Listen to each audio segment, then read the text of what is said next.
wabarakatuh. Wa alaykum salaam wa rahmatullahi wa barakatuh. Ndugu Waislamu, leo tunakumbushana kuhusu ukubwa wa Allah subhanahu wa ta'ala.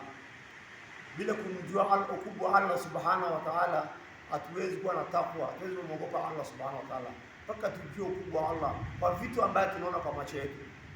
Angalia, Allah anaumba mbingu na ardhi, kisha anaweka hii hewa ambayo unavuta na hatulipi chochote.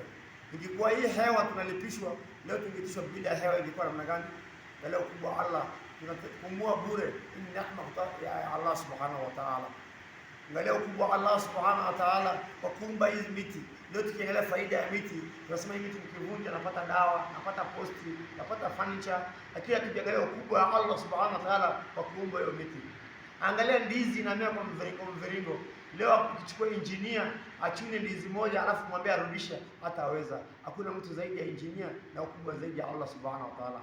Tuchungeni dini yetu kwa kumwogopa Allah subhanahu wa ta'ala. Angalia maambia, nabii Mtume sallallahu alaihi wasallam alipopata shida ili dini tufikie. Mtume sallallahu alaihi wasallam alitupiwa matumbo ya ngamia akiwa katika swala.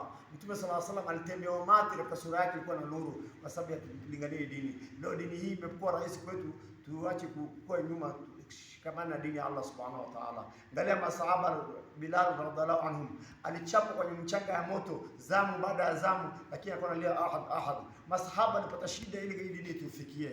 Leo dini hii imekuwa rahisi, tunaweza kutoka kwa mitandao. Dini hii imekuwa rahisi, tunaweza kufikisha kalima la ilaha illa Allah. Basi tuchungeni dini yetu kwa kuogopa Allah subhanahu wa ta'ala. Angalia, Allah subhanahu wa ta'ala anaturuzuku wakati tulikuwa ndani ya tumbo ya mama yetu. Wakati mama analia anataka machungwa, kumbe mtoto anatamani machungwa. Wakati mama anasema leo anatamani maini, kumbe mtoto kwa tumbo anatamani maini.